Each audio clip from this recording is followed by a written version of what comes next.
창세기 17장 1절부터 14절 한 절씩 말씀을 교독하겠습니다.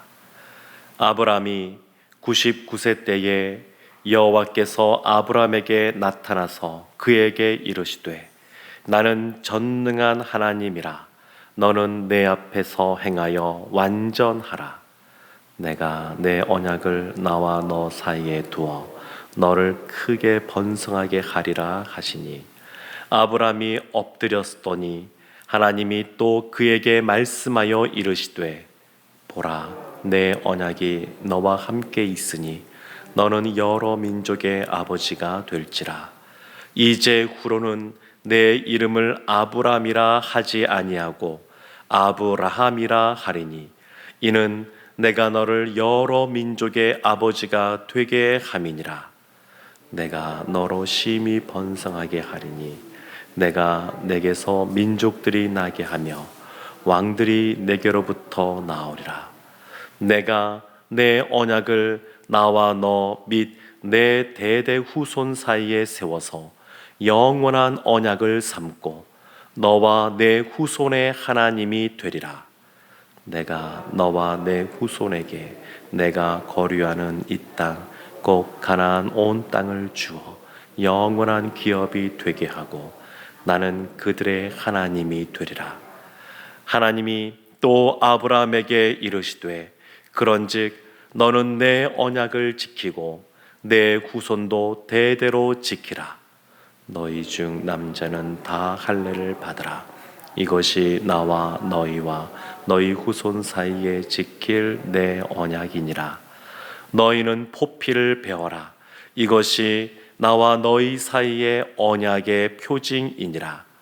너희의 대대로 모든 남자는 집에서 남자나 또는 너희 자손이 아니라 이방 사람에게서 돈으로 산 자를 막론하고 난지 8일 만에 할례를 받을 것이라.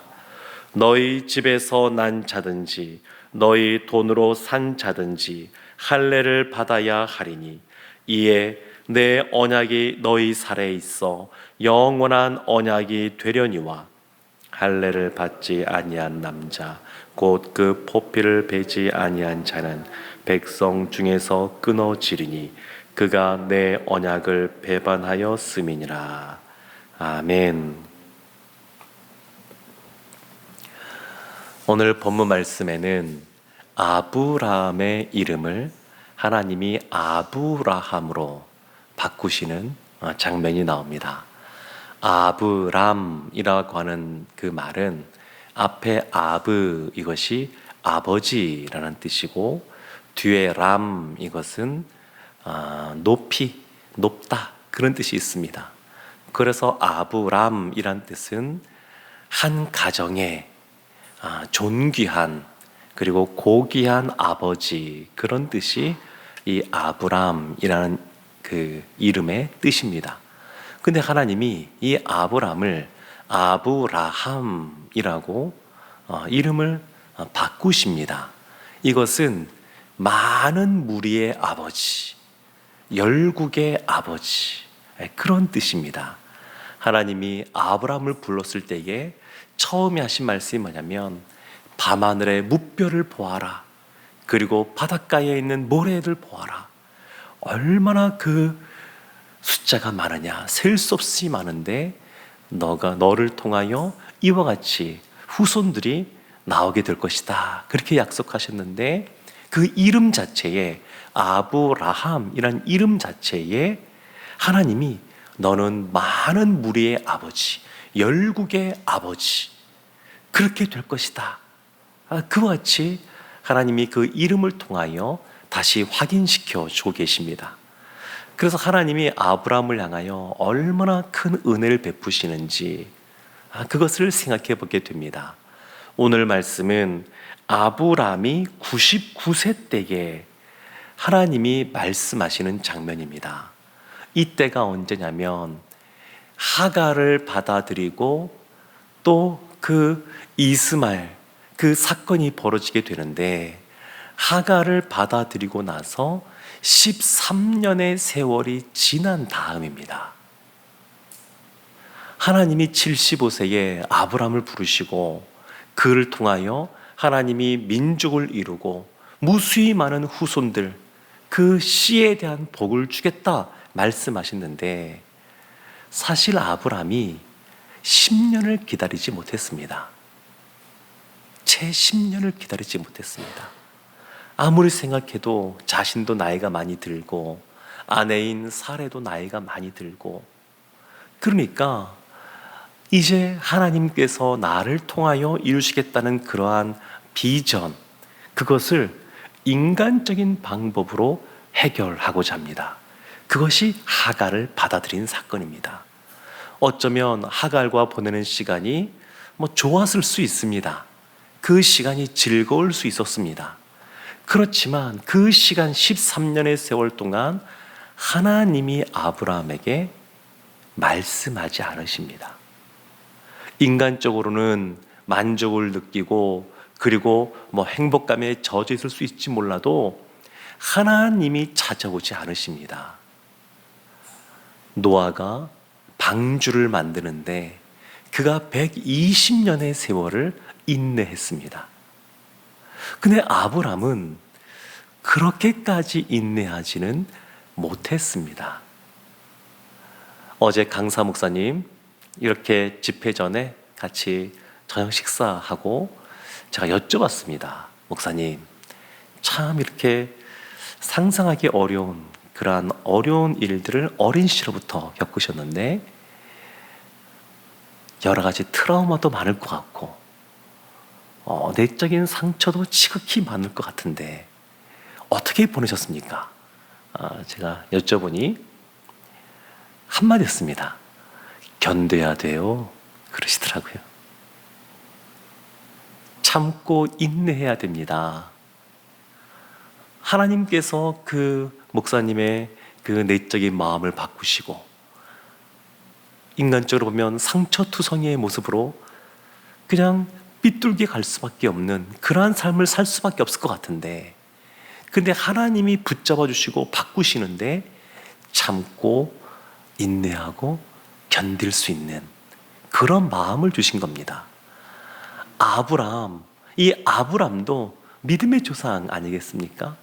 근데 이 아브람에게 하나님께서 그렇게 인내하는 시간을 허락하신 겁니다.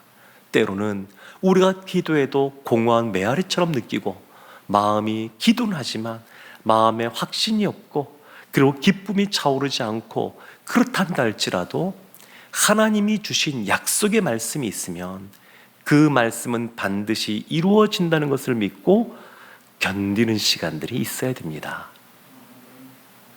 그러면서 하나님이 13년 만에 찾아오셔서 아브라함에게 처음으로 자신을 어떻게 소개하냐면 1절 뒷부분에 보면 나는 전능한 하나님이라, 엘샤다이, 나는 전능한 하나님이라, 그렇게 자신을 소개합니다. 아브라함이 하나님을 못 믿은 겁니다. 나를 통하여 자식을 낳다니, 나와 사레 그 아내 사이에서 자식을 낳다니 현실적으로 어려운 것 아닌가. 인간적으로 생식 기능이 다 이제 끝난 그런 불가능한 일 아닌가. 그때에 하나님이 나는 전능한 하나님이라 그렇게 찾아오셔서 말씀하시는 겁니다. 아브라함에게 다시 한 번 더 믿음을 주시는 겁니다. 인간적으로 불가능하고 그리고 도저히 방법이 없다라고 여겨지지만 하나님이 나는 전능한 하나님이라.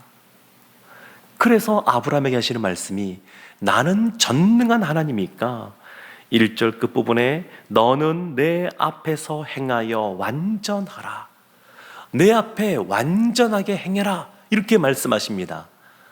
성경에서 완전하다라고 소개되어진 인물이 이 창세기 앞부분에 나와 있는 노아입니다. 노아, 완전한 자라. 그러니까 지금 아브라함에게 노아와 같이 있으라는 겁니다. 이 완전하다라고 하는 것은 도덕적으로나 여러 가지 율법적으로 전혀 흠이 없고 죄진 것이 없다, 이런 것을 의미하는 것은 아닙니다. 레위기에 보면 하나님께 드려지는 그러한 제물은 흠 없는 제물을 드려야 되는데 완전하다는 것이 그런 의미입니다. 근데 우리 가운데 흠이 없습니까? 있습니다. 그러면 이 말은 무슨 말이냐면 노아처럼 자신의 온 삶을 하나님이 말씀하시면 그 말씀에 온전히 드리라, 그런 뜻입니다. 내 앞에서 완전하게 행하라, 그 말은 전적으로 하나님께 우리 자신을 맡겨라, 그런 뜻입니다. 아브라함에게 나는 전능한 하나님이니까 스스로 불가능하다 생각하지 말고 하나님께 맡기라는 겁니다.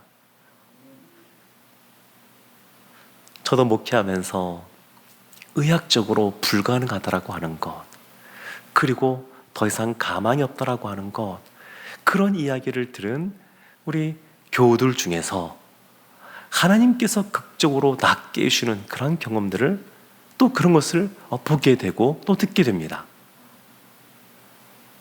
전능하신 하나님께 맡기는 겁니다. 저는 그러한 간증들이 많이 나왔으면 좋겠습니다. 하나님의 말씀은 부족함이 없습니다. 하나님은 전능하신 분이십니다. 그래서 언제든지 어떤 식으로라도 하나님은 우리를 회복시키시고 고치실 수 있는 분이십니다. 그 하나님께서 요구하시는 것, 완전하라. 우리를 하나님께 내어 맡기라는 겁니다. 아브라함에게 그와 같이 말씀하시는 겁니다. 너는 내게 맡겨라. 흠없이 드려지는 제물처럼, 또 노아처럼 전능하신 하나님이 나에게 너의 모든 것을 맡겨라.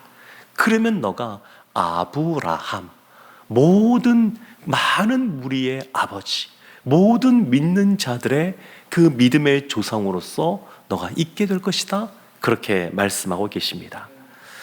사랑하는 성도 여러분, 그러면서 축복의 말씀을 하시는데 몇 가지를 말씀하십니다.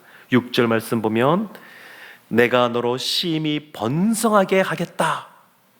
내가 내게서 민족들이 나게 하며 왕들이 내게로부터 나오게 하겠다.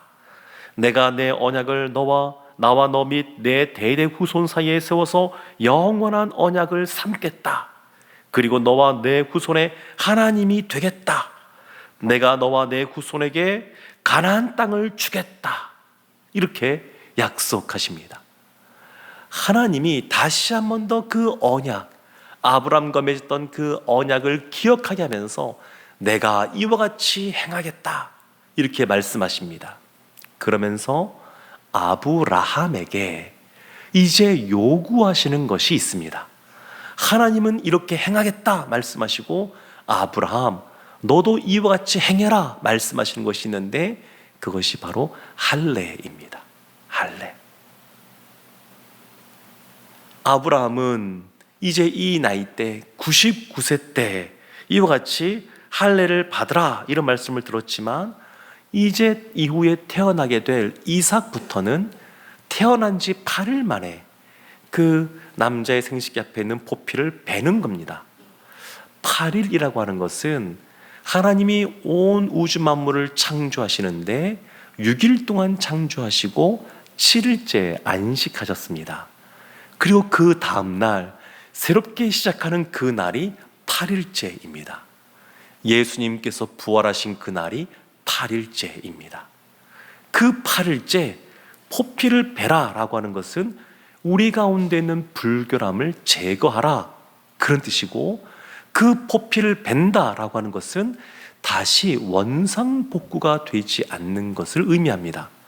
하나님과 언약을 맺이는데 그 표징, 그 징표로서 이 할례를 행함으로 이제는 하나님의 자녀가 되었고, 그리고 다시 하나님을 떠나지 않는 그러한 존재다라는 것을 그냥 포기하시는 겁니다.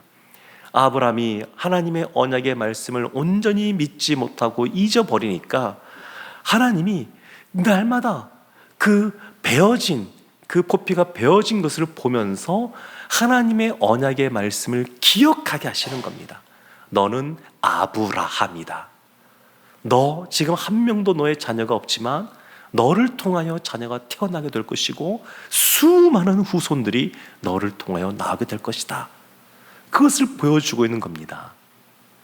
뿐만 아니라 우리가 꼭 하나 기억해야 될 것이 있는데, 할례를 행했다라고 하는 것은 육체적인 표시입니다.